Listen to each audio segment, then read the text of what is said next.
Oi, Márcia. Oi, Rose, como tá? Boa Boa noite, noite. tudo bem? Esperar a Patrícia, né? Uhum. Vamos ver se ela...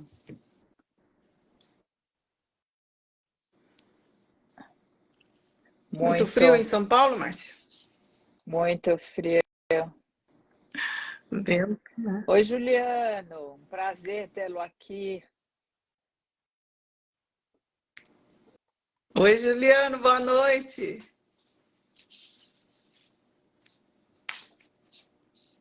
Patrícia, a gente tá aguardando a Patrícia. É você, Ivete. Boa noite para você também.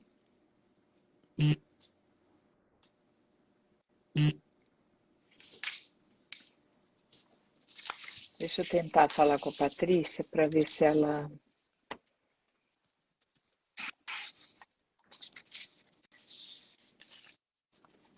Ah, ela entrou. Ela tá entrando. Vamos ver. Ela tá entrando.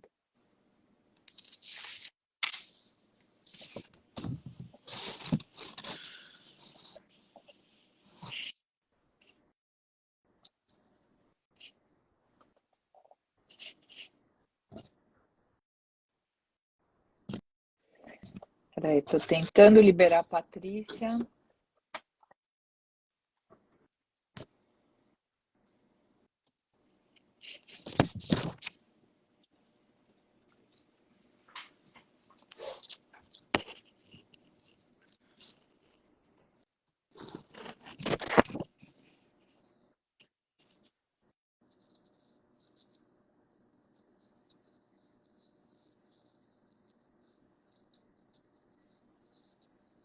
Boa noite, Beta. Ah, entrou, Aí entrou. entrei. Oi, Drô, Tá maravilha! agoniada de falar, meu Jesus, e agora? É a mesma coisa. Bem, Deu certo, boa noite. a gente diz assim, somos psicólogos, não É, profissionais de não tecnologia, né? fala de 200 anos de pandemia, toda É, vez tendo que usar esse negócio e eu ainda apanho dele. Mas tá bom, no final dá é, certo. muito legal. Bom, Ah, vamos esperar alguns minutinhos? Não, já iniciamos. O que vocês acham? As você que sabe, pessoas quiser estão esperar uns 2 minutinhos, 3 vamos esperar minutinhos. uns 2 minutos, né? Que as pessoas estão entrando, então eu acho que eu vou tentar ver se eu não derrubar aqui o meu celular, vai ser bom também. Vai dar tudo certo. Vai dar tudo certo, né? Vamos ver, né? A parte mais difícil eu já consegui superar. Quero entrar aqui. Olha só. Olha, eu fico feliz que seja a parte mais difícil essa, né? Eu Mas para espero. mim também é. Eu acho que vai ser, né? Não sei. Ah, com certeza, com certeza. Luciene, boa noite, querida. A Luciene é uma amiga muito querida, que ela está em Minas, né? Oba, boa. Está aqui nos Boa noite. prestigiando. Vanessa, A bem-vinda a todas. Vanessa, a Vanessa, tem a Roberta, que eu conheço Que também. legal. Tá faltando a Amanda. Cadê a Amanda que não entrou? É, briga com ela depois, ela tem que Não é? entrar. É isso Palhaçada. aí. Tem que entrar, né? Vamos lá. Por Mas as favor. pessoas vão entrando também, porque Não, acho Roberta. que à medida que o tempo vai passando, elas vão Sim, entrando. sim. A hora que Bom, eu quiser acho que começar, eu acho que a gente podia começar, né? Nós vamos ficar mais ou menos uma hora aqui conversando, né? E tá bom. aí as pessoas vão entrando enquanto isso. Bom, boa noite a todos, bem-vindo ao quinto Neurogaia Responde. Para quem ainda não me conhece ou está aqui pela primeira vez, eu sou Márcia Rego, juntamente com a Rose Magário, o Tiago e a Ana Carolina, nós formamos o Instituto Neurogaia, uma empresa que foi criada para ajudar a solucionar os problemas práticos dos profissionais de saúde. Estamos felizes em contar com a participação de todos vocês aqui. Hoje temos uma convidada muito especial, uma colega muito querida, a psicóloga Patrícia Pimentel, que generosamente compartilhará conosco seus vastos conhecimentos sobre reabilitação neuropsicológica. A Patrícia é psicóloga com expressiva atuação clínica, especialista em neuropsicologia e reabilitação neuropsicológica. Ela é formada pelo Instituto Central do Hospital das Clínicas da Faculdade de Medicina da USP, onde desde 2014 atua como docente e supervisora. Bastante tempo, hein, Paty? Tem Também... tempo, né? Quase 10 anos já. Também é docente e supervisora nos cursos de especialização em neuropsicologia e reabilitação neuropsicológica do Hospital Israelita Albert Einstein. Patrícia, é muito bom tê-la aqui conosco. Seja bem-vinda. Agradeço. Acho que vai ser uma noite bastante agradável, né? Onde a gente vai poder aprender bastante com você e tirar uma série de dúvidas a respeito da reabilitação psicológica, neuropsicológica, que, na verdade, algumas pessoas, como a gente disse no vídeo, né, Rose, acham que é apenas o brincar, né? Fazer reabilitação é brincar, né? E não é nada disso. É só eu comprar umas... Outro dia eu escutei isso, quase infartei. Não, é só eu comprar algumas coisas, né, uns jogos assim, e fazer. Eu falei, claro. Ai, meu Jesus amado, eu vou ter um infarto caidura aqui agora. É isso. Eu me estudei tanto para escutar isso. Muito bom. Vamos lá, Rose. Primeiro, bom, Patrícia, obrigada pelo convite das duas, né, do Instituto como um todo, enfim. É um prazer imenso poder estar aqui junto com vocês. Eu já tenho acompanhado algumas lives, né? Tem sido um trabalho muito legal, que acrescenta muito.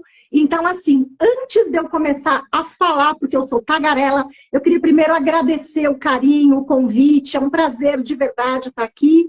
E eu espero poder contribuir não só com vocês, com o trabalho, né, dessas lives, mas também com esse grupo de pessoas tão bacanas e tão queridas que estão aqui junto com a gente hoje. Muito obrigada, é um prazer, de verdade.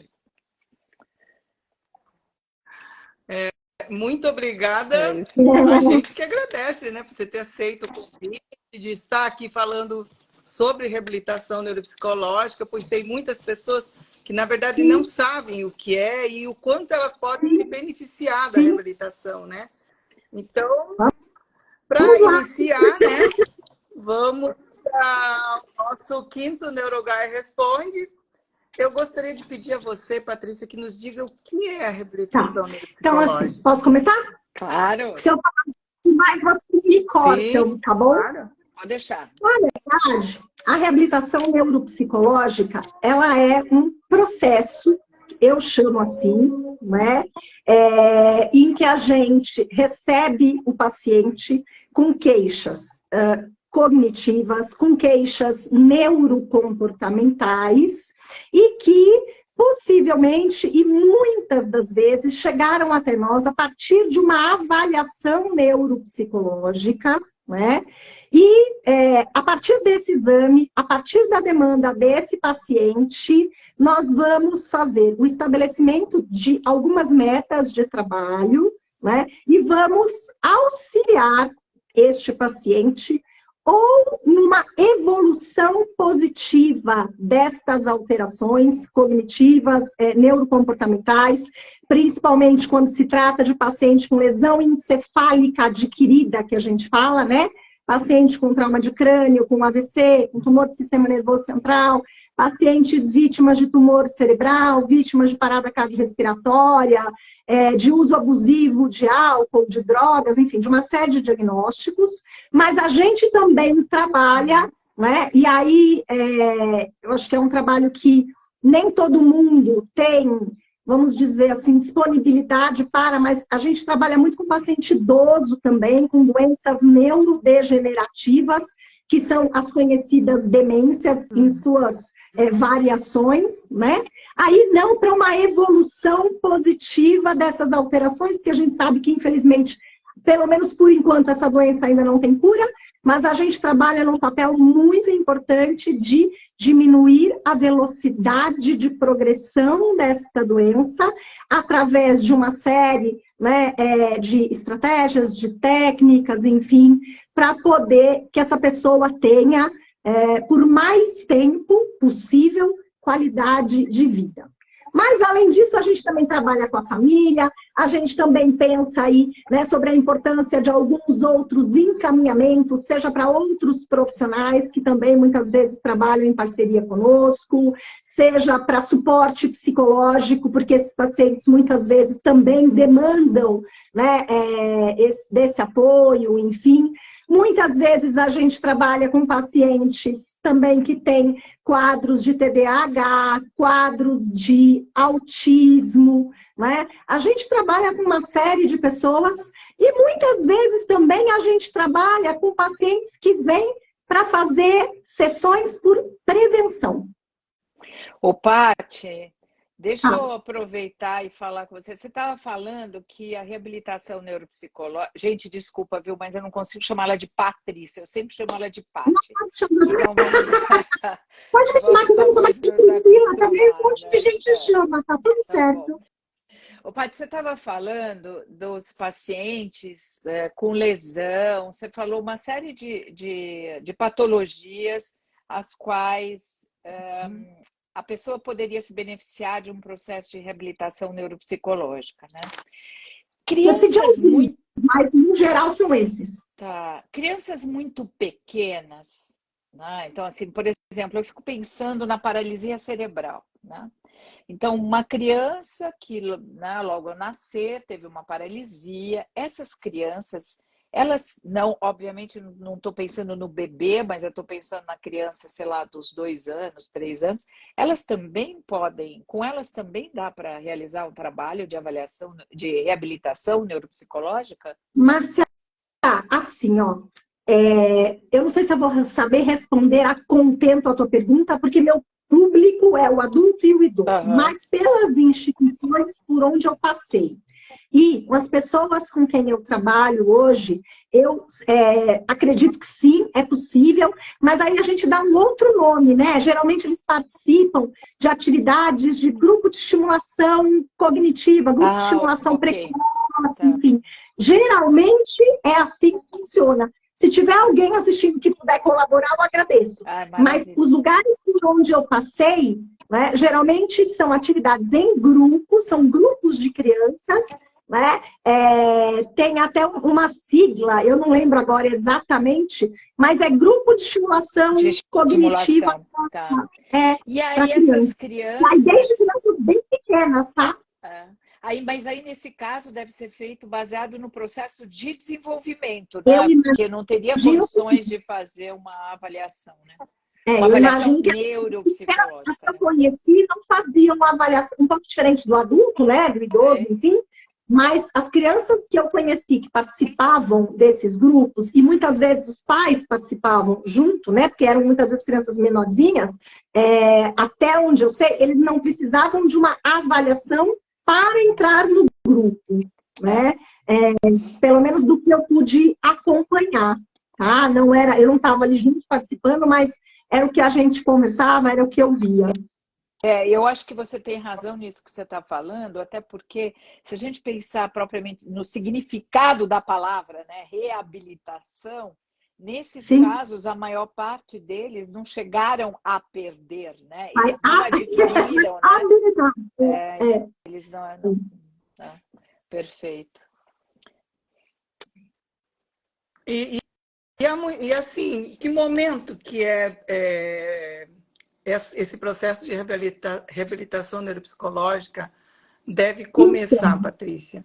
Assim, nessas pessoas que não sejam tão crianças. Na verdade, assim, Rosi, a minha experiência, né, tanto com o trabalho de reabilitação para pacientes que a gente chama de pacientes ambulatoriais, ou seja, pacientes que passaram pelo processo de internação, né, fase aguda, de AVC, de trauma de crânio, enfim, de uma série de situações, e aí tiveram alta, foram para casa, foi indicado que fizesse avaliação para posterior reabilitação. Então, eles vêm, fazem a reabilitação e voltam para casa, né? Muitas vezes não fazem só o trabalho da reabilitação neuropsicológica, fazem outras terapias também.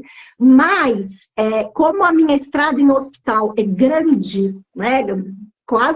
Eu sou formada há 22 anos, quase 22 anos trabalhando dentro de hospitais que têm os seus centros de reabilitação. Muitas vezes a gente atendia paciente ainda internado, né? Depois que ele passava pela aprovação do médico no sentido assim, bom, clinicamente essa pessoa está estável, já dá para a gente fazer uma avaliação de base do funcionamento dela, muitas vezes uma avaliação qualitativa, que a gente chama, né? Dependendo da gravidade do paciente, e aí a gente já começava o trabalho de reabilitação no leito, né? No quarto, na internação. Muitos deles a gente acompanhou assim. Então, depende do paciente, né? Depende. E a gente atende também muitas vezes pacientes que vêm de instituições que não são instituições, vamos dizer assim, diferenciadas e que chegam para nós, às vezes, com 5, 6, 7, 8 anos de lesão, né? Mas que a gente sabe que ainda tem a possibilidade de ganhos a partir desse trabalho e que a gente também insere eles nesse tipo de abordagem. Então, assim, depende muito do paciente, mas dá para a gente trabalhar desde a internação, né, a partir do momento que tem uma estabilidade clínica, até anos depois da lesão. E mesmo quando eu falo bastante do paciente idoso, porque também é um público que eu atendo bastante hoje, né? E mesmo o paciente idoso com doença neurodegenerativa, a gente acompanha eles durante muito tempo. Dependendo da doença, é uma doença que evolui mais lentamente. Eu tenho paciente que está comigo há 7, 8 anos.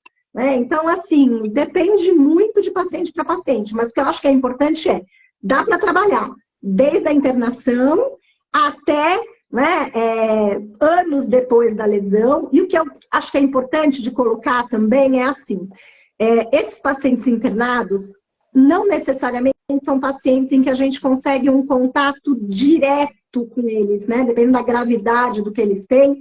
Então, assim, muitas vezes a gente faz orientação da família para estimulação controlada. A gente ensina essa família, né, a como estimular esse paciente na fase hospitalar para que ele também possa ir evoluindo, não só através do nosso trabalho, mas da orientação dessas famílias. Então, dependendo da gravidade, a gente orienta a família e a família, nesse contato, vai nos ajudando nesse processo de reabilitação numa fase tão precoce, vamos dizer assim. Eu respondi o Peri? Respondi? Sim. É que eu falo muito. Eu até queria saber sobre... Ainda bem que eu não estou conseguindo hoje. Você estando no... Fala, querido. Você estando no hospital, Patrícia, você teve muitos casos da Covid, de reabilitação neuropsicológica? Na verdade, eu te confesso uma coisa. Aliás, eu atendo mais hoje pacientes pós-Covid do que na época do hospital. Porque o que acontece? Quando começou a pandemia de Covid, eu estava fazendo atendimento de família. Eu não fazia linha de frente, porque no hospital eles têm psicólogos específicos, né, de UTI, enfim. Então, eu ficava mais com a parte de atendimento de família, tá? Mas para avaliação e para reabilitação, atualmente eu atendo bastante. Na época do hospital, quem ficava com eles eram outros profissionais, que são profissionais mesmo, como é que eu vou dizer? Contratados, né, para trabalhar nessa situação de UTI, enfim, de pacientes mais graves. Então, assim, hoje eu atendo muito mais. Ô, Patrícia, deixa eu te interromper. Pode chamar de Primeiro, Paty, só me chama de Patrícia, parece que eu tô brava comigo. Ô, Paty, pronto. Fale. Para dizer para as pessoas que estão aqui presentes, né, que estão acompanhando, que se elas quiserem fazer perguntas, elas podem colocar suas questões aqui no chat, né, que eu vou encaminhar essas perguntas para a Patrícia responder, né? Beta, eu não sei se eu ia falar, eu acho que é Beta, né? Ela falou até assim, ela faz um comentário, ela diz que bacana, até porque é a família que estará a maior parte do tempo com o paciente, né? E eu queria aproveitar isso, né, essa fala dela, e inserir mais uma coisa, né? Mais um dado que eu acho que tem a ver até com a questão da relação aí com a família, né? Que é uma pergunta que dentro do hospital eu entendo que haja, né, uma equipe, necessariamente eu sei que não é do hospital, mas trabalhando, que poderá trabalhar com reabilitação neuropsicológica com esta pessoa. Além dela e da família, a equipe que está lá, né, assistindo enfermeiros, terapeutas ocupacionais, tá? Eles também participam desse processo de reabilitação? Ou não? Fica depositado aí o trabalho na família? Márcia, é assim, ó, a gente tem colegas terapeutas ocupacionais, fonoaudiólogos, que muitas vezes fazem um trabalho conosco, né? Que também atuam com essa parte de estimulação cognitiva. O que é importante? A gente sempre toma cuidado, porque isso é uma coisa que todo mundo pergunta e que a gente também discute muito em reunião de equipe, que é assim, mas vocês fazem exatamente todo mundo a mesma coisa? Né? Não, a gente não faz todo mundo a mesma coisa. A gente tem metas de trabalho diferentes, a gente direciona o trabalho com o mesmo objetivo de maior independência possível do paciente, melhora de qualidade de vida, mas cada um dentro da sua área de atuação, né? Então, por exemplo, a gente psicólogo, neuropsicólogo, trabalha muito com as funções cognitivas, assim, sempre pensando naquilo que tecnicamente a gente chama de generalização, né? Tá. Que é aquilo que a gente trabalha com o paciente dentro da sessão, ou seja, na casa dele, porque muitas vezes a gente faz um trabalho domiciliar, é sempre pensando para que essa pessoa consiga usar aquilo que ela está trabalhando com a gente na sessão, na vida dela. Não é para ela ficar com uma performance melhor na atividade que eu faço com ela dentro de um setting terapêutico, dentro de 4 paredes, mas aquilo não servir para nada para a vida dela. Então, quando a gente fala de questões, por exemplo, de linguagem, que são muito disfuncionais, muitas vezes a gente precisa de um fonoaudiólogo, né? Quando a gente fala de atividade de vida diária, de atividade de vida prática, muitas vezes a gente também precisa do auxílio do terapeuta ocupacional. Mas como, de fato, muitas vezes essas atuações, elas podem se atropelar, a gente toma muito cuidado nessas reuniões de equipe para deixar muito bem definido qual é o foco de cada um de nós.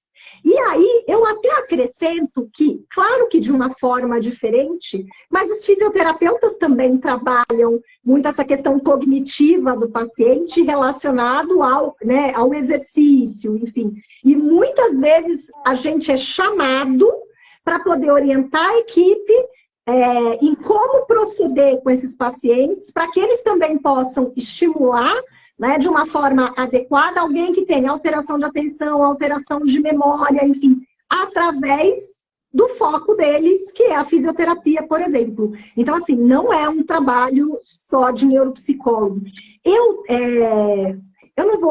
vou falar como é, né? Eu dou aula para gerontólogo, eu dou aula para educador físico, eu dou aula muitas vezes para médico, para psicopedagogo, pedagogo. Então, assim, tem uma série de pessoas que podem buscar esta formação, né? Mas, logicamente, cada uma dentro da sua especialidade. E as reuniões de equipe são sempre muito importantes para que a gente não atropele o trabalho do outro. Até porque isso tem um custo. O paciente não precisa, né, muitas vezes, pagar terapias de reabilitação para todo mundo fazer a mesma coisa. Então, assim, a gente sempre toma muito esse cuidado. A Roberta ainda respondeu assim. A Roberta ainda fez um comentário aqui também dizendo que tem uma inter-relação entre os profissionais, sim, né? Então, de fato, acho que é isso. A Roberta, como eu falei, é bem conhecida minha, ela também passou aí por centro de reabilitação, então ela sabe que a coisa funciona. Ó, é que nem eu falei, velho. Que bacana. Oi, Sueli. Patrícia. Oi, Sueli. Oi, Sibeli. Todo mundo aí, né? Patrícia, e a melhora, ela acontece quanto tempo depois de iniciada a reabilitação? É possível você dar uma ideia do prazo para o paciente de quando inicia? Na verdade, assim, Rosi, eu vou te contar um pouquinho da minha prática, tá? O que eu posso te dizer é, primeiro, a nossa ideia nunca é ficar com o paciente ad eterno, né? Então, assim, no dia a dia, o que eu vejo? Paciente com TDAH melhora muito e, a princípio, rápido. Depois de, por exemplo, um ano e meio de sessões de reabilitação, eles têm uma melhora gigante. E eles relatam isso para nós, né? O paciente idoso com doença neurodegenerativa, a gente não vai falar de melhora, mas a gente muitas vezes consegue manter, dependendo do tipo de demência que ele tem, uma estabilidade do quadro durante 1 ano e meio, 2 anos, e aí ele decai, mantém mais um tempo, né? Mas aí é mais para poder observar o freio da doença. Quando a gente fala de pacientes que é dessa grande bolha, né, que é a bolha de LEA, de lesão encefálica adquirida, que envolve esse monte de diagnósticos, de etiologias, varia muito do grau de comprometimento do paciente. Então, assim, não tem uma regra, não tem uma situação que a gente diga, olha, é uma receita.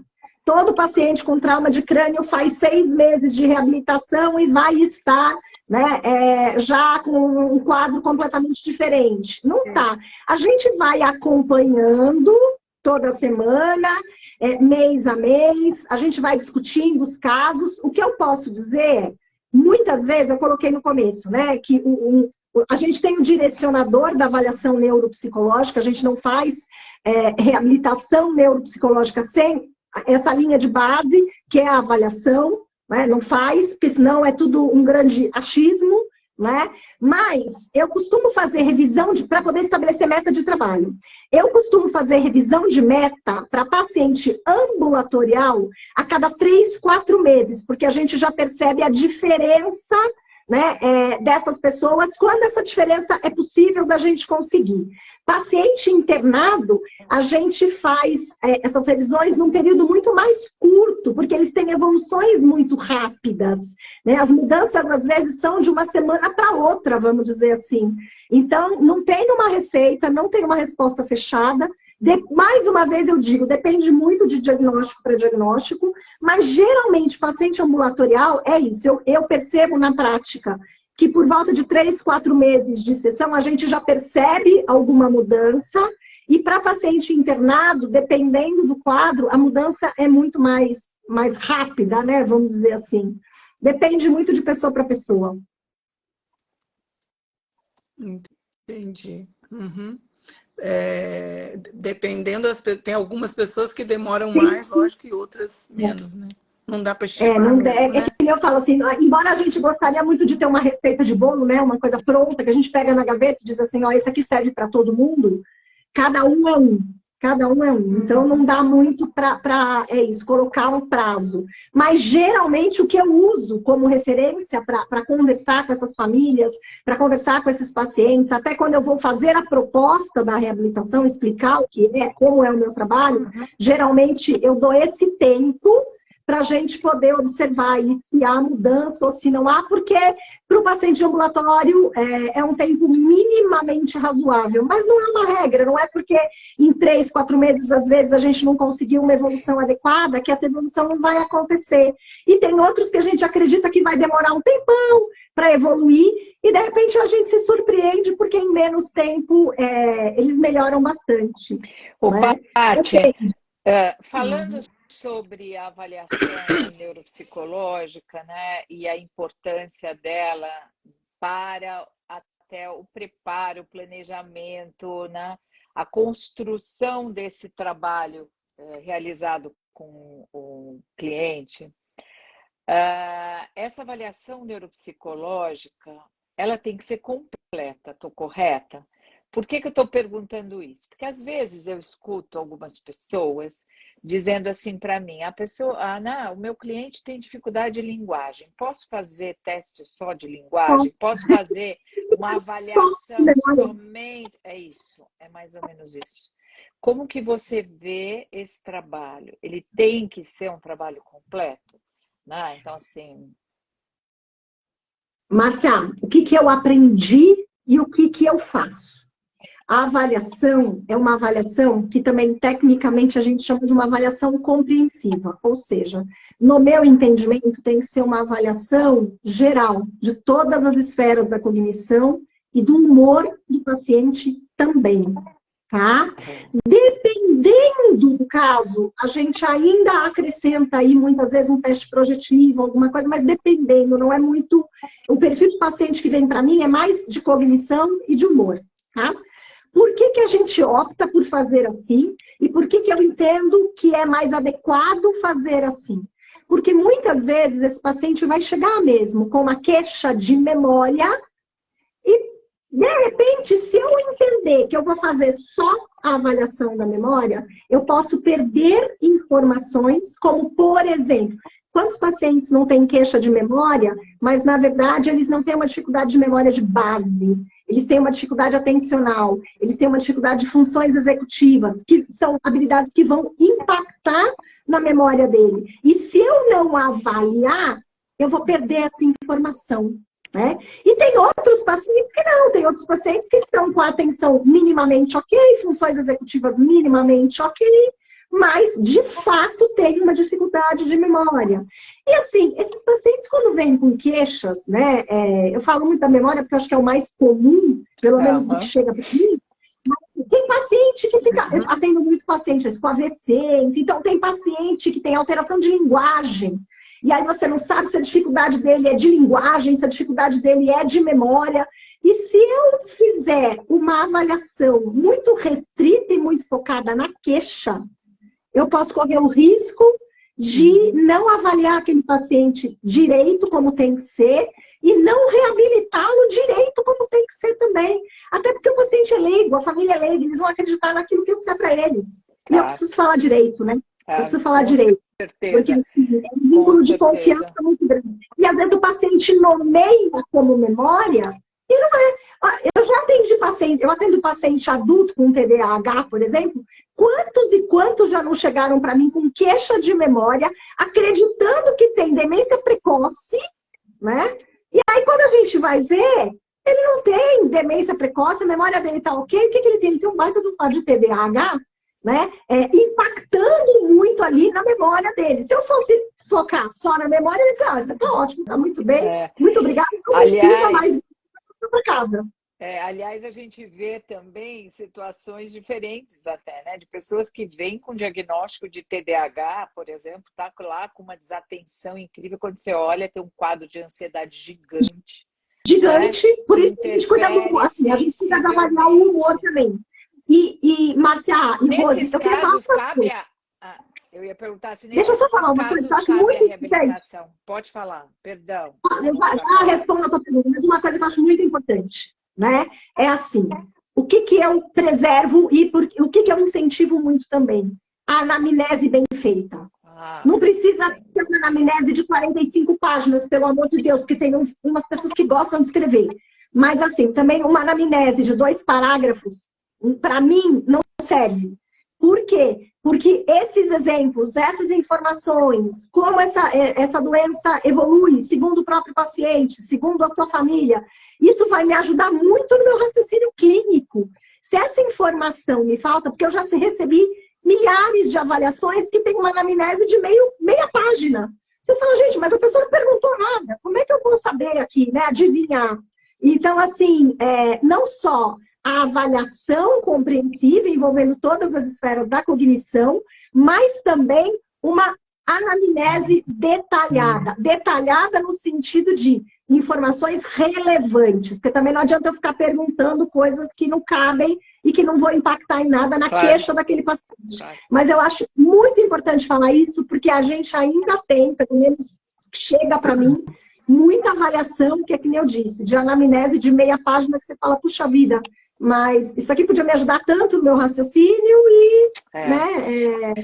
Concordo plenamente com você. Mas não, absolutamente. Isso é uma coisa que deixa ansioso. Eu concordo plenamente com você. Eu, aliás, compartilho dessa ideia de que para a gente tratar alguém, eu acho que não é só em reabilitação, né?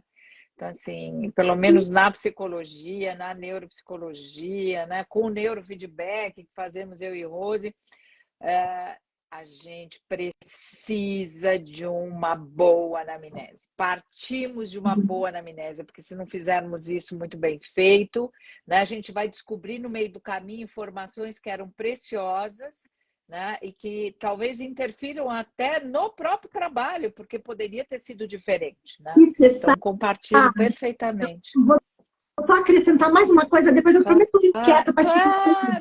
Imagina! Eu tenho por hábito, para as sessões de reabilitação, ainda fazer uma outra anamnese, vamos dizer assim, que é uma anamnese complementar à anamnese da avaliação, tá?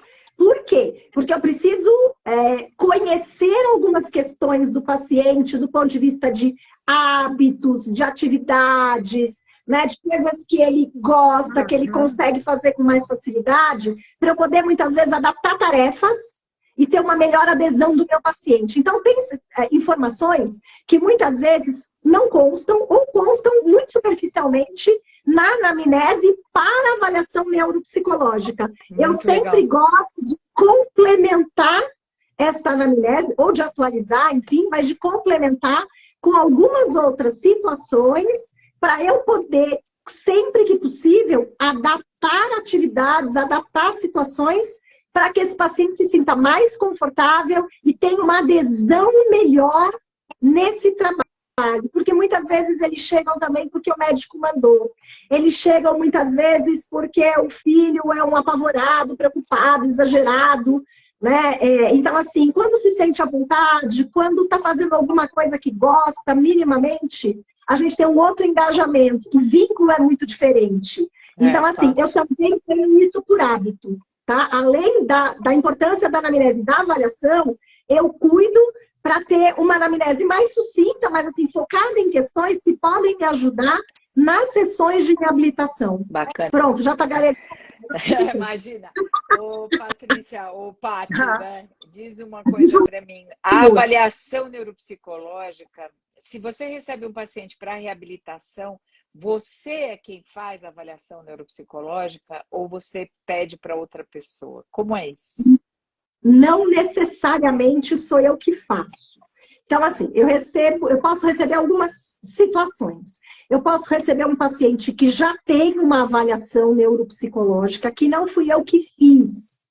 Aí, assim, o meu cuidado é, quanto tempo tem esta avaliação? Porque também, se for uma avaliação de 5 anos atrás, 6 anos atrás, essa avaliação talvez já não tenha mais, o paciente já não tenha mais o mesmo perfil cognitivo e comportamental, né, daquela avaliação. Então, geralmente, quando tem mais do que 2 anos de avaliação, muitas vezes, e essa já vem com a avaliação feita, eu peço para refazer. Geralmente, eu priorizo, sempre que possível, porque às vezes não é possível, refazer com o mesmo profissional que fez a avaliação anterior, para que a gente tenha um olhar sem muito viés. né? Vão ser usados os mesmos instrumentos, o olhar do profissional não tende a ser tão diferente assim, enfim. Então, essa é uma situação. Paciente que já vem com uma avaliação feita.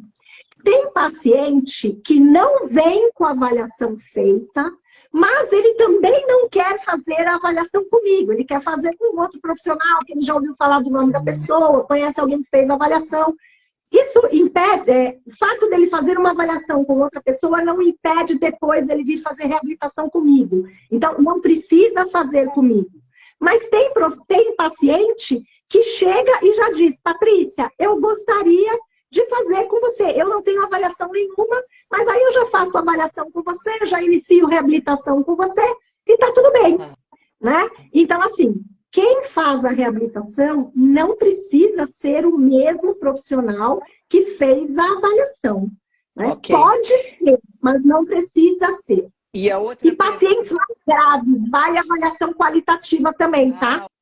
Okay. Dá mais trabalho, mas vale também. Como eu trabalho muito com paciente mais grave, né, com dificuldades moderadas a graves, muitas vezes a gente acaba optando pela avaliação qualitativa. Ela também serve, ela também tem a sua função, a sua validade, tanto quanto uma avaliação em que a gente consegue calcular Z-score, percentil, classificação, enfim, para reabilitação, desde que a pessoa que fez a avaliação saiba, né, por que ela fez determinada atividade e não fez outra. Então, assim, a avaliação qualitativa também vale. E não pode ser feita por mim. Eu prometo que agora eu que vou parar de falar, porque senão eu não deixo nem a Rose perguntar de tanta coisa que... Porque tem algumas perguntas, inclusive, que foram chegando para a gente aí ao longo da semana, e eu sei que ela tem aí para fazer. Mas eu queria te fazer mais uma, ainda nessa linha da avaliação. Quando o profissional que realiza a reabilitação neuropsicológica, ele precisa fazer reavaliações neuropsicológicas ao longo da etapa de trabalho dele, principalmente se a gente estiver falando de pacientes mais graves? Ou eu estou enganada? Não, na verdade, assim, Marcia, a gente reavalia o paciente, seja ele o mais grave, seja ele o menos grave. O que acontece é assim, ó, até pensando na realidade da população brasileira, qual é a minha prática e a prática de muitas pessoas com quem eu trabalho. Então, assim, a gente sempre requer, né, uma avaliação compreensiva, com uma boa anamnese, uma avaliação mais detalhada, um exame, enfim, de todas as esferas. Isso tem um custo que geralmente não é um custo muito baixo. Nem todo plano de saúde cobre, enfim, aquela situação toda que o brasileiro conhece. Mas a gente precisa reavaliar este paciente ao longo do processo. O que muitas vezes eu faço, até pensando na questão do custo, mas isso é um acordo que eu faço com o paciente e com a família, neste processo, eu não faço muitas vezes, ou eu não solicito uma nova avaliação no mesmo estilo, com o mesmo custo. Eu vou avaliando por função. Então, assim, bom, esse paciente veio para mim com uma queixa de memória, eu tenho a avaliação dele, eu sei como é que é a linha de base, estou trabalhando bastante esta habilidade, porque do ponto de vista de levar para a vida dele é algo que vai fazer diferença no trabalho, na faculdade, em casa, enfim. Nesse momento, eu vou reavaliá-lo em relação às tarefas de memória. Ponto. Tá. Aí, num outro momento, eu reavalio questões atencionais. Enfim, eu vou fazendo meio que por esfera da cognição. Agora, isso para a maior parte dos pacientes, tá? Mas, assim, hoje eu trabalho com um perfil de população que é uma população diferenciada, né? Se comparado a grande parte da população brasileira. Então, para essas pessoas, eu peço uma nova avaliação. Tá. Aí é uma avaliação completa. Tá? Okay. É o que dá para fazer. É o que dá para fazer. Mas a gente vai acompanhando. E outra coisa importante, que eu acho que vale, assim, eu acho que o paciente está melhor, ou eu acho que ele não evoluiu, não vale. Achar é dar tiro no escuro. O que a gente faz? Eu trabalho de duas formas. Ou eu tenho plataformas de atividades para estimulação cognitiva, que me permitem gráficos, me permitem o registro de dados, de tempo de execução de tarefa, de número de erros de tarefa, enfim. Então, eu consigo quantificar a evolução desse paciente ou não, para poder mostrar para ele, para poder mostrar para a família dele nessas reuniões de revisão de meta, como eu falei, de trabalho. Ou então, às vezes eu não tenho uma plataforma de computador, porque muitas vezes essas plataformas também não são muito baratas. O que eu faço? Eu vou na caneta e no papel mesmo. Então, assim, eu vou anotando a data da tarefa, a quantidade de erros, de acertos, o tempo de execução da tarefa, para eu poder mostrar se aquele paciente, de fato, está tendo um bom aproveitamento ou não. Porque daí não é eu acho, aí é, ó, tá aqui. Entendi. Ô, Paty, e já que você falou de plataformas aí, né, que você pode utilizar, você faz uso, ou o profissional, na verdade, perguntas assim relacionadas à ação profissional mesmo, um profissional que faz reabilitação, ele tem plataformas na internet com exercícios, com instrumentos para ajudá-lo no processo de reabilitação, e onde ele deve inserir isso, né, no plano dele, né? Ou não é uma boa estratégia o uso dessas plataformas, né? Enfim, jogos da internet, enfim, recursos aí tecnológicos, vou chamar assim. Mas eu acho assim, ó, eu vou responder de duas maneiras. Primeiro, quando eu trabalho mais com o idoso ele é meio atrapalhadinho para essas situações de tecnologia. Então, eu prefiro não fazer uso de plataformas. Eu prefiro usar situações com livros, com papel, enfim, eu prefiro uma coisa que para ele é mais familiar e ele não vai ficar tão ansioso, porque a ansiedade vai interferir na performance dele. Uhum. Quando eu trabalho com pacientes mais jovens, e aí eu trabalho a partir dos 18 anos de idade, muitas vezes fazer uso dessas plataformas é uma forma de o paciente também estabelecer um vínculo melhor, porque ele gosta daquilo, porque ele interage bem, porque ele aproveita bem. Então, assim, a minha escolha... E tem paciente que eu uso os dois, né? Um pouquinho de computador, um pouquinho de tecnologia e um pouquinho de material impresso mesmo. Tá. Material não falta. O meu cuidado só quando eu faço uso de plataforma, é sempre no sentido de atenção, no meu entendimento, a gente treina. E ela é altamente generalizável, vamos dizer assim. Né? Então, eu treino atenção, aquela atenção vai estar melhor em qualquer situação do paciente, qualquer situação da vida dele. Uhum. Mas se eu vou fazer treino de memória, se eu vou fazer treino de função executiva, eu prefiro algumas outras plataformas que me trazem atividades muito ligadas às situações da vida real, que a gente tem também. Então, assim, a gente tem algumas plataformas, a maior parte delas aí pagas, né? A maior parte pagas, licença ainda precisa ser renovado, mas a gente tem muitos aplicativos que a gente consegue baixar no computador, no tablet e no celular, que a gente tem versão gratuita, é a mais básica, mas tem versão gratuita, e tem a versão paga, em que a gente tem uma ampla gama de atividades. Fora esses e-books que eles têm lançado, que são muito legais e que dá para usar com uma faixa etária extensa, não é só para idoso, não é só para adulto, dá para usar muitas vezes com criança, mesmo as plataformas de computador, né, para treino cognitivo.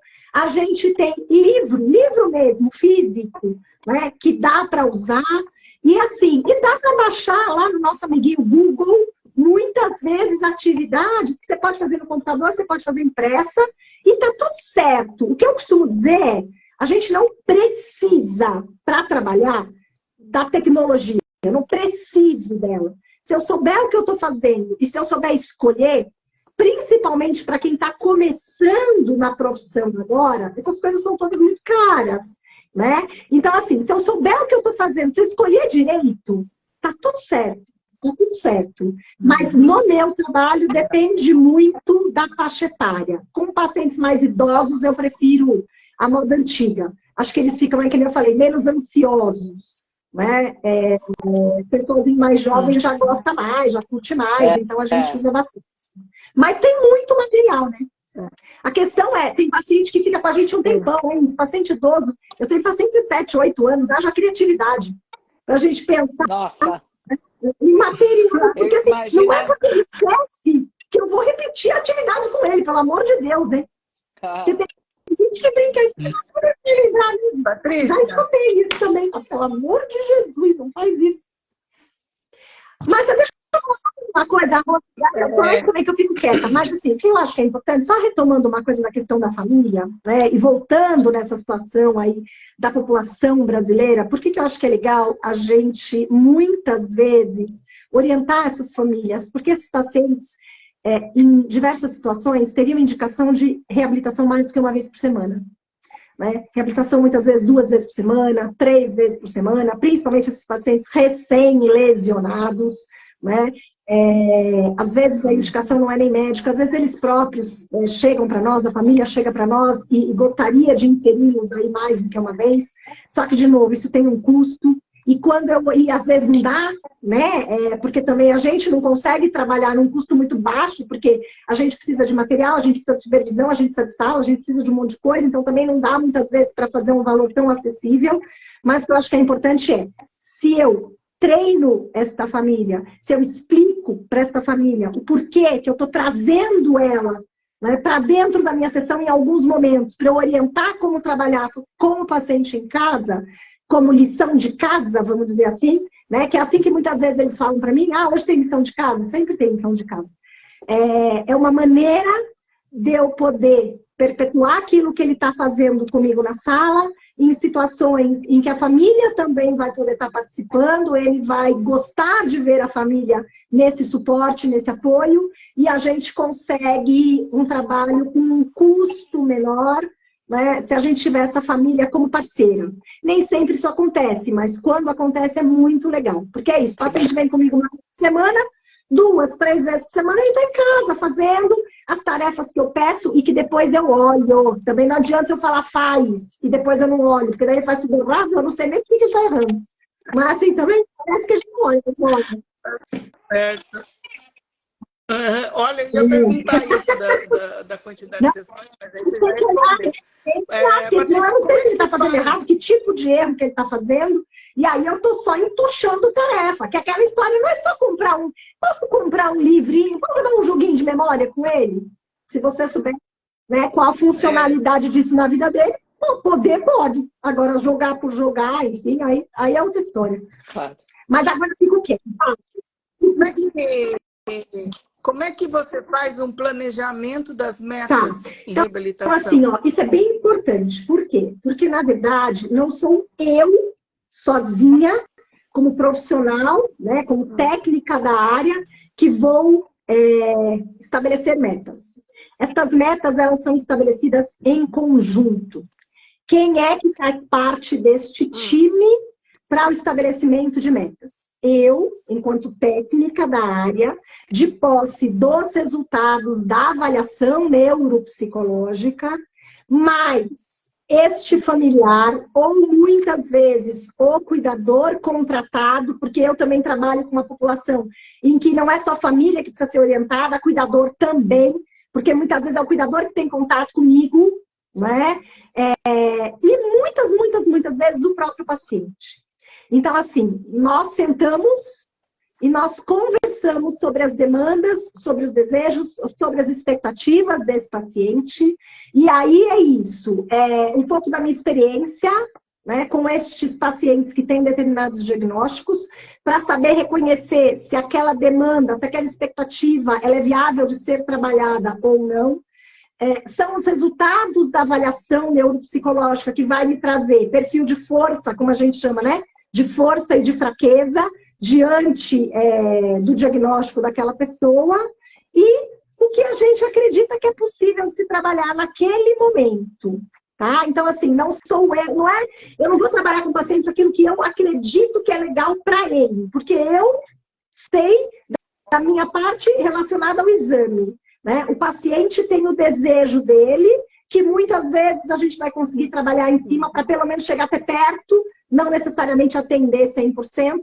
E essa família, porque muitas vezes os nossos pacientes são tão comprometidos que eles até sabem dizer para nós o que eles querem, mas eles têm alterações tão importantes que você fala assim, meu Deus do céu, né? Talvez esta meta não seja viável, ou pelo menos não seja viável para esse momento. Então, eu preciso também da colaboração desta família para me dizer no dia a dia quais as maiores dificuldades desta pessoa, para eu também poder discernir se é o meu trabalho que vai fazer diferença, ou se é o trabalho de um terapeuta ocupacional, de um fonoaudiólogo, e aí agregar, né, essa equipe para a reabilitação neuropsicológica, de novo, né, cada um com seu conhecimento. Mas o importante é isso, não sou eu, né, somos nós, tá? Você consegue trabalhar a reabilitação neuropsicológica em Sim. grupo, Patrícia? Posso te falar que eu adoro? A gente consegue trabalhar. É claro que tem como todo trabalho de grupo, existem algumas condições para que a gente possa convidar o paciente para participar do grupo, né, ou aceitar o paciente que deseja fazer um trabalho de grupo. Então, assim, minha experiência mais recente, pacientes idosos com demência de Alzheimer, tá? A gente fez e faz... O que estragou a nossa graça foi a pandemia, né? Mas, assim, até a pandemia, hospital e fora do hospital, a gente fazia esse trabalho de estimulação cognitiva junto com o terapeuta ocupacional, junto com o fisioterapeuta, né? Trabalhos em grupo. Grupos pequenos, na época, porque a gente foi pesquisar muita literatura, enfim, para poder construir esses grupos, né? Então, assim, ver quais são as melhores condições para poder trazer essas pessoas para participar, enfim. Mas, assim, grupos pequenos, muitas vezes a gente convidava o familiar e o cuidador para estar junto, né? Porque parece que não, mas para um paciente com uma demência num grau leve, ainda ele consegue alguma coisa com pouca ajuda, mas num grau já mais moderado, 3, 4, 5, a gente apanha para trabalhar sozinho com eles, né? Então, assim, muitas vezes é isso, com o respaldo da família, né? Mas, e com perfis cognitivos semelhantes, então a gente sempre buscava pessoas que já tivessem uma avaliação recente, para a gente não ter perfis tão distantes dentro do grupo, né? Mas é muito possível trabalhar e é muito bacana, porque assim, como toda atividade de grupo, a socialização ela é inevitável. Como essas pessoas se veem muito sozinhas, e elas acreditam que a dificuldade é só com elas, quando elas estão juntas, né? Poder um ajudar o outro, poder um brincar com a dificuldade do outro, dar risada, se divertir, além de fazer a tarefa, é algo que funciona muito bem. E a gente agregava também aí algumas sessões de psicoeducação com a família, num outro dia, num outro horário, mas é muito possível. E outra experiência, com paciente com trauma de crânio, também é possível se fazer, né? E eu imagino que com outros diagnósticos também, que na minha experiência, paciente com demência e paciente com trauma de crânio. A gente consegue fazer estimulação cognitiva em grupo. Só que é isso, depende do perfil, não só de cognição, mas de comportamento emocional também, porque senão um mobiliza o grupo inteiro, né? Mas, assim, dá para trabalhar e é um trabalho que, particularmente, eu sou muito suspeita para falar, porque eu gosto muito de trabalhar com grupo. Então, assim, dá para fazer, só que a gente precisa de alguns cuidados. Mas, como todo paciente que vai entrar em grupo, a gente precisa ter alguns critérios para colocar. E aí, assim, só uma coisa, Rose, que eu acho que vale... alguns pacientes que eu trabalhava em grupo, eles também faziam sessões individuais, tá? Então, uma coisa não necessariamente anula a outra. Muitas vezes os pacientes estavam no grupo, mas também estavam na sessão individual. E aí, assim, Então, você faz uma individual e uma em grupo? Na verdade, assim, isso. Na verdade, a sessão de grupo eram 2 vezes por semana. 2 vezes por semana. Tá? Tá. 2 vezes por semana, e aí uma vez fazia neuropsicologia com a neuropsicóloga e com a terapeuta ocupacional, outra vez com a neuropsicóloga e com o fisioterapeuta. Então, assim, 2 vezes por semana, sessões de 50 minutos, não mais do que isso, porque senão cansa, dispersa, e aí não tem produtividade nenhuma. Né? Então, eles faziam 50 minutos comigo, 50 minutos com a terapia ocupacional, 50 minutos comigo no outro dia, 50 minutos com a fisioterapia. Né? E aí a gente fazia, assim, muitas comemorações de aniversários, muita comemoração de Natal, Páscoa, festa junina, enfim, em que a gente conseguia associar, né, o evento com o treino da cognição. Então, assim, dá para fazer tranquilamente, com critérios, mas dá para fazer, sem problema nenhum. E estar no grupo não significa não estar no acompanhamento individual ou o contrário, né? Aí depende também da necessidade, da possibilidade de cada um. Patrícia, eu vou... Rosa, desculpa, mas deixa eu só fazer uma pergunta para ela, assim. Existe um fim do processo de reabilitação? O profissional deve encerrar o trabalho de reabilitação em que momento? Muito bem. Então, assim, primeiro, eu vou dividir isso em 2 grupos, tá? Porque, que nem eu falei, uma coisa é eu trabalhar com lesão adquirida, que a perspectiva é de melhora. A outra coisa é eu trabalhar com paciente idoso com demência, que a perspectiva é de involução, né? Quando eu trabalho com paciente idoso, geralmente, Márcia, no meu critério, Márcia, Rose, né? No meu critério, o paciente vai ficar comigo. Ele vai ficar comigo até não ter mais nenhum tipo de aproveitamento, porque ele já está muito comprometido. Então, eu vou acompanhar esse paciente em cada fase do adoecimento dele. E quando eu perceber que o meu contato direto com ele já não tem mais nenhuma função, eu vou pensar em outros tipos de abordagem que combinem, que o paciente goste e que também sejam de estimulação cognitiva, mas de um outro jeito. Então, por exemplo, eu tinha uma paciente que, para mim, é o maior exemplo, assim, ela ficou comigo, foi a primeira que ficou comigo muitos anos. Ela ficou comigo 8 anos, ela veio para mim com uma demência de Alzheimer inicial, depois com 8 anos, quase 9 já de acompanhamento, ela estava muito comprometida, muito, muito, muito, né? E aí, ela era uma artista plástica, autodidata, e ela gostava também de música, ela gostava de dançar, enfim, mas ela já tinha um comprometimento que a interação pessoal dela estava muito difícil, porque ela tinha anomias importantíssimas. Então, a comunicação dela já estava muito difícil. E aí, chegou uma hora que eu entendi que o meu trabalho diretamente com ela já não tinha mais função. Né? Já não estava. Ela estava tão comprometida que já não dava mais. E aí a gente pensou, bom, o que vamos fazer com essa senhorinha? Eu vou dar alta para ela, porque, na verdade, assim, a doença dela continua aí. O que a gente pode fazer? Aí eu, né, como boa profissional de reabilitação, pensei, que tal uma arte-terapia? Que tal uma dança-terapia? Que eram coisas que ela gostava. Ela ia ter estimulação, só que de um outro jeito. Então, assim, na verdade, a gente modificou um pouco o modo de se trabalhar com ela. Não é que eu dei alta para ela, mas eu direcionei o trabalho dela para outros profissionais que eu entendi que naquele momento da doença poderiam acrescentar mais a ela. Então, pode acontecer assim.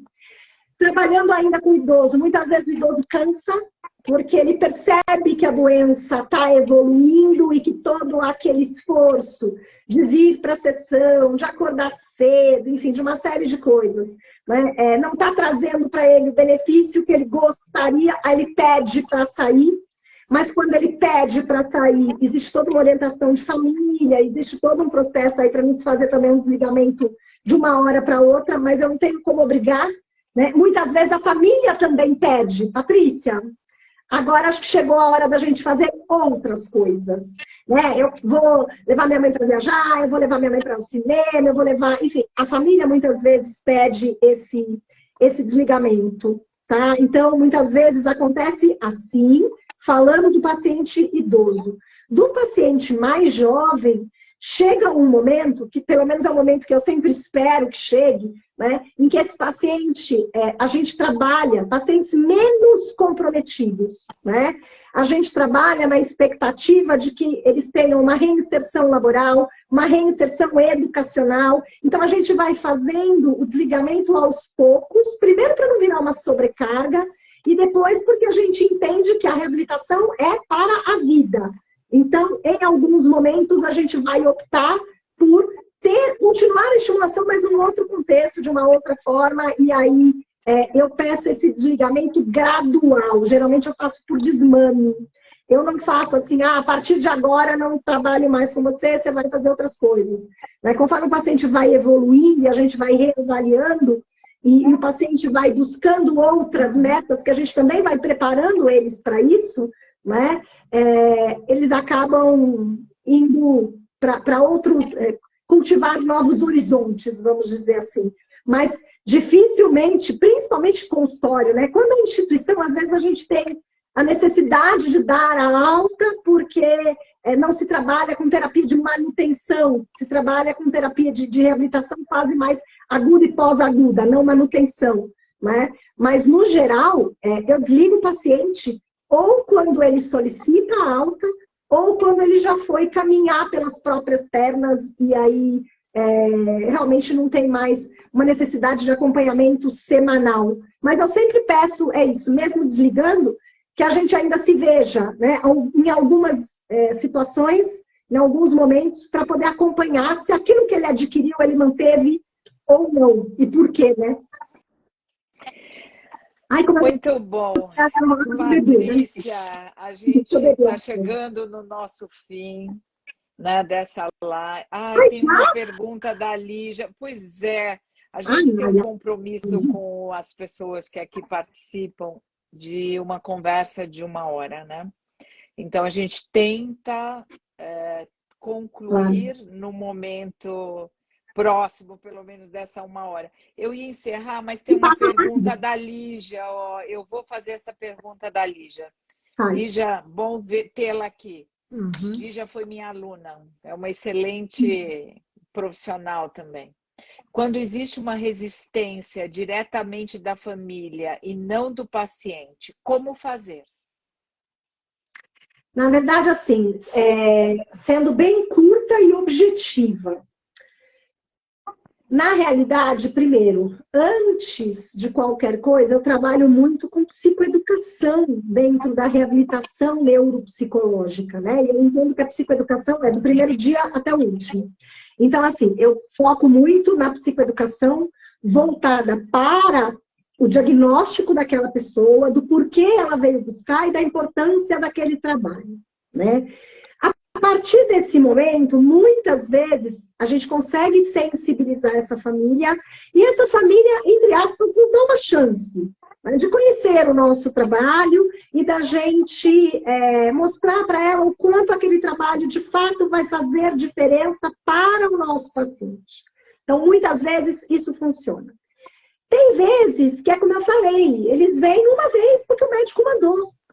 E aí, você faz a orientação, você tenta a sensibilização, ainda assim entende que não é importante, eu não tenho como amarrar, né? Eu deixo a porta aberta, vamos dizer assim, simbolicamente a porta fica aberta. Olha, então, o senhor já entendeu qual é o meu trabalho, o senhor já entendeu qual a importância do meu trabalho para o seu pai, para a sua mãe, para o seu irmão, seja lá para quem for, né? Se em algum momento o senhor perceber que o meu trabalho, o trabalho da equipe vai poder fazer diferença, é só nos procurar novamente e a gente retoma, né, a possibilidade das sessões. Mas assim, eu acho que como todas as abordagens, todas as formas de atuação da psicologia, a gente muitas vezes precisa lidar com a nossa própria frustração de não conseguir, muitas vezes, fazer aquilo que a gente gostaria de fazer, né?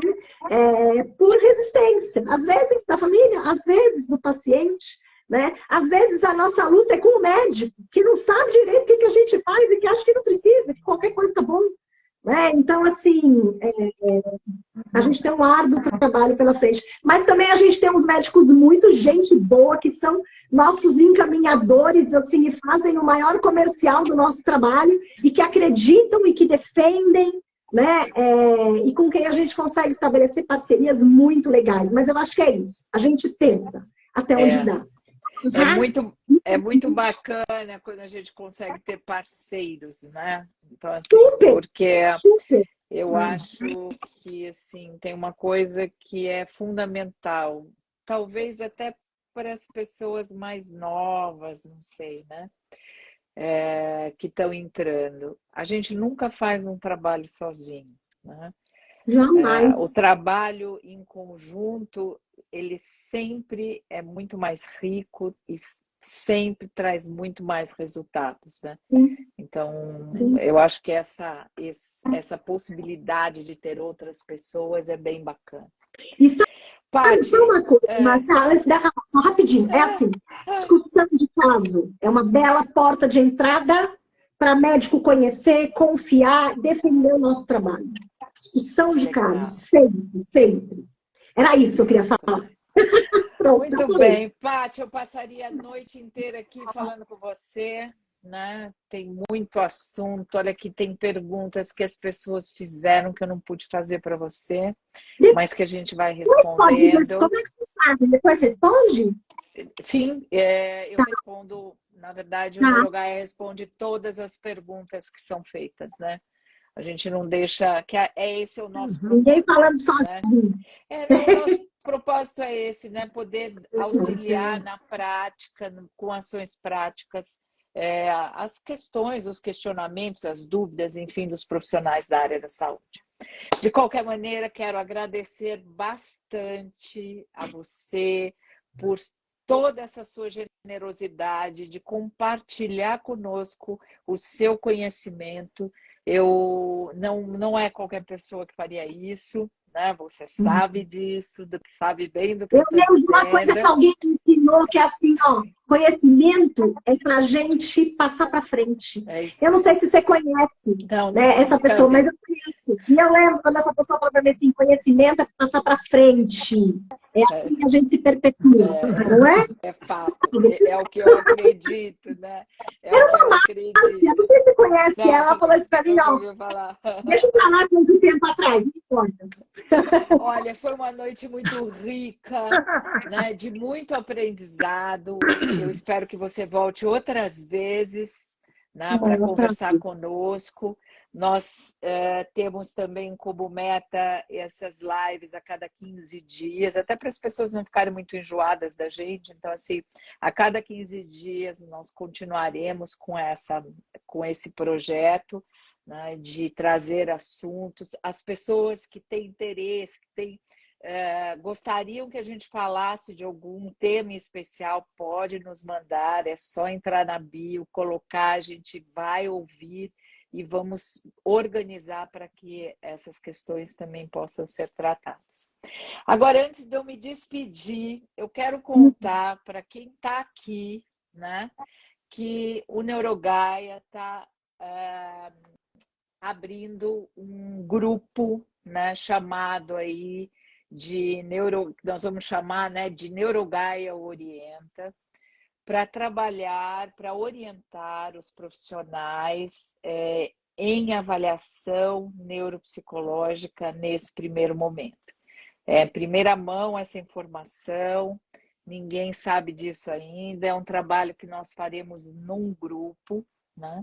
Então, onde um grupo de, no máximo, 5 pessoas, né? Durante 3 horas, nós vamos orientar, vamos ajudar a construir a avaliação neuropsicológica, se for o caso, depende de onde eles estiverem, né? Dizer que instrumentos usar para poder fazer essa avaliação, auxiliar na análise, no raciocínio clínico, na elaboração de laudos, enfim, e nas orientações aí que podem caber a esse caso. Então, nós começamos esses grupos, o primeiro grupo será dia 24, né, e será sobre avaliação neuropsicológica, né? Então, e apenas para 5 pessoas, né? Nós não teremos um número maior de pessoas né? Nosso propósito é poder acolher o profissional e responder esse profissional da melhor maneira possível. Por isso, não queremos grupos enormes, cheios de pessoas que a gente não consegue dar conta de explicar para nenhum deles. Então, estou contando para todo mundo isso. Se alguém tiver interessado, né, e quiser participar desse grupo, tá? É só escrever na bio, a gente manda todas as informações para vocês. Ao longo da semana aí deve chegar também alguma informação, que aí é só poder acessar, né? Agradeço a todos a presença aqui, as pessoas que vieram nos ouvir, né? Especialmente escutar a Patrícia, né? Uma pessoa que sabe muito, muito, muito. Eu espero ter plantado uma sementinha de conhecimento e de interesse, né, na cabecinha de cada um. Muito obrigada, Rose, muito obrigada, Márcia, de verdade, muito obrigada para todo mundo que teve a paciência de me escutar, né, durante esse tempo. Muito, muito obrigada, de verdade, tá? Maravilha. Muito obrigada. Gente, até a próxima live. Daqui 15 dias estaremos aqui às 20 horas, outra vez com um novo convidado. Durante a semana contamos para vocês quem será. Um abraço a todos. Até mais. Beijo, obrigada. Pessoal, deixa eu falar. Eu que Patrícia, muito obrigada. Foi muito bom lhe rever, mesmo que virtualmente. Muito obrigada. Tchau, tchau. Muito tchau, gente. Tchau, boa noite. Obrigada. Boa noite.